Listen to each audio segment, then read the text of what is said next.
Ladies and gentlemen, welcome to another Little Nightmares theory video. And as you can more than likely tell from the title, today we're talking about the Lunch Lady. And well, this video actually started out as how she could have fit into the next Little Nightmares DLC. But because, well, spoilers, we know she isn't going to make it into Little Nightmares 3. But after doing some research for that video, it turned into today's theory.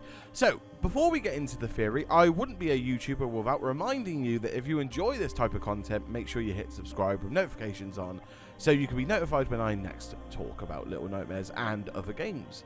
But anyway, shameless self-promotion out the way, let's continue. Now, I know what you're all thinking. Doesn't Jord sound annoying? And while I can't disagree with your statement, that's not it. It's so, how did the Lunch Lady even die? But first, let's refresh our memories on the Lunch Lady. So, what do we know about her? Well, for one, her name is not actually Lunch Lady. That's the name I gave her by default. It wasn't until I actually looked for her in the files that I found out her name was actually Food Lady. But even with that being said, I would much rather call her Lunch Lady, as it's a little bit more descriptive and familiar to most people, and it just fits, alright? Food Lady, it just don't roll off the tongue, does it? The appearance of the Lunch Lady is what you would expect from that line of work. She wears a blue dress with sleeves just reaching down to her elbows, and with this she is of course wearing an apron and some black flat shoes to tie the outfit together. Pretty much standard attire for someone in that field, as you could probably imagine. It's also worth mentioning that the Lunch Lady was planned to have a face at some point. As we know in the game files, the Lunch Lady only has a body model, but if we look at the concept art for Little Nightmares 2, you can actually see that the team did design her in the early stages with a face in mind. And as you can see from the image, she's quite a sight to see. Good or bad, that's your take. Looking further down the concept art page, you can also see where she was thought to roam in the Little Nightmares world, and how she would have fit into the game, but we'll touch up a little bit on this later. And of course you can find the Lunch Lady by playing Chapter 2 of Little Nightmares 2, and finding her sleeping on the job just before the lunchroom, where you quickly get to see why she's having a nap, and I don't blame her. So, one thing I do want to talk about regarding the Lunch Lady is actually her death, or what we can assume from what we see.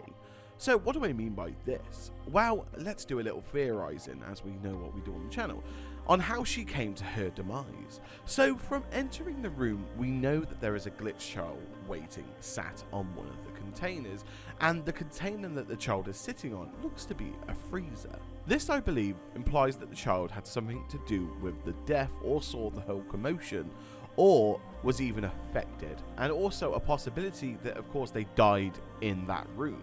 And I also think they could have had something to do with the lady's death, and that the fact they would have been killed by her possibly. From what we can see, it's safe to say that she is in fact dead, and not taking a little nap on the job like I suggested earlier. Because obviously, as you can imagine, if she was either in a coma or unconscious, we would at least see her shallow breathing, but alas, she is motionless. Thus, we can happily assume that she is dead.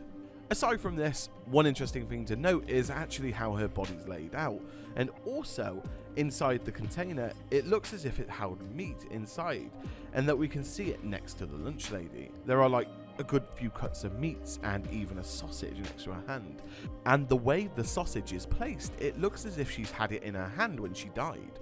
From the position that the Lunch Lady is in, you could easily assume that she fell into the container headfirst, perhaps even breaking her neck on entry and thus causing the container to fall and the debris to follow. But there is one point that I want to make about her appearance and in her position, and it's one that can be easily overlooked if you're not looking hard enough. And what I mean by this is, at first glance, you may think that the Lunch Lady is laying on her back and has been set up in the position. But I must admit, it took me a good chunk of time making the DLC video to actually realise that she is in fact laid down on her front, and you can see the back of her. And this is why her hands are facing this way.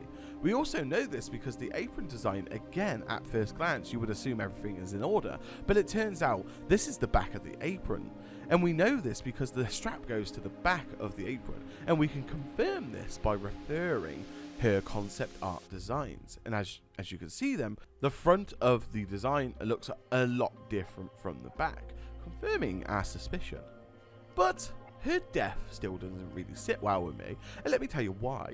I don't actually think she was killed in this room, because my first thought with this is there is no way that she could have fallen into that container, as there's no room to gain such a height for her to fall and die. So the question remains, how did she get there, and where did she die? So where? This is the trickiest part of the theories, as it's pretty hard to distinguish in a world full of death and nightmare someone's specific death and where it takes place, but we can give it a very good go. So we can safely assume that the lunch lady roamed around in her specific area in Little Nightmares 2, and these areas being the lunchroom, the kitchen, the storage room. Now, what is her biggest danger in all of these rooms? What could cause such chaos and destruction that they could cause another life to cease? Well, having a look around the area, I've come up with two potential suspects. And of course, the first one being the bullies, and the second one being the Lollipop Kid. So let's start with the bullies. If the bullies had something to do with her death, if this were to be true, I would theorise that the bullies would have begun their assault on the lunch lady just before dinner was complete, or just as the lunch lady was ending. Because if we look at the layout of the kitchen, lunchroom, hallway, and the storage, we can see that aside from the lunchroom looking like a disaster, there appears to have been some sort of struggle or accident in the hallway just before the storage room. We know this because we can see struggles all around the room, from the markings on the floor to the debris, and one more important bit of information is the falling cart. Now, I would theorise that the falling cart is our largest indication of what happened. To set the scene, I would say that while the lunch lady was going to the storage room for, her usual activities to get some ingredients, inventory, normal stuff, the bullies followed her in, and once she got to the stairs with the cart of food trays, they began to harass her and, bully her. They finally pushed her down the stairs and she fell, and so did the cart. She must have landed in such a way that she died on impact, and thus a dead body on the floor is good for no one, because for the bullies it's in the way, and thus they put the body in the storage room and cover her loosely with meats to make it appear as if she had fallen in the container. And perhaps they have already done this before with another person that experienced their torture, and that other person could have been perhaps the glitch child that was sat on the freezer. Perhaps this could have been an indication of how the child is locked away and suffered the same fate, trapped within the container left to die. Not like the bullies are scared to harm others, even their own. I say this because we have to wheel a tall tray kitchen rack away in order to get into the room. So whoever did this to the lunch lady put it against the door in order to stop people entering or getting out. It could also explain the part of chaos that we see in the canteen with the bullies.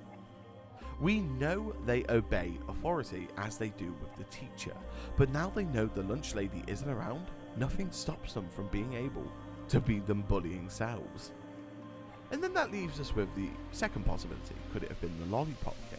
Now, I believe if it was the Lollipop Kid, then all of that struggle outside would have been him running down the stairs away from the lunch lady while she's charging at him, pushing everything out her way like the doctor or the guest in order to get the child in any way they can. And thus it was her that caused all the trays crashing and the commotion in the corridor. The Lollipop Kid would have had gone through the door and somehow killed her from the inside of the meat container for her to be placed in this position, and then leave through the door. Then the bullies would have dragged the cart into the front of the door after having a peek, of course.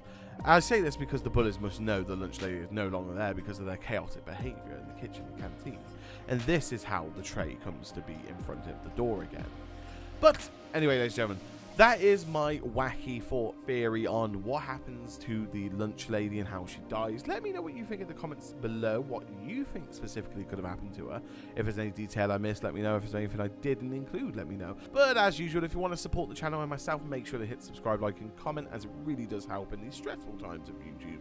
But as usual, have a lovely morning, day, or night, wherever you are in the world. Stay safe, and I'll see you all in the next Little Nightmares theory video. Bye!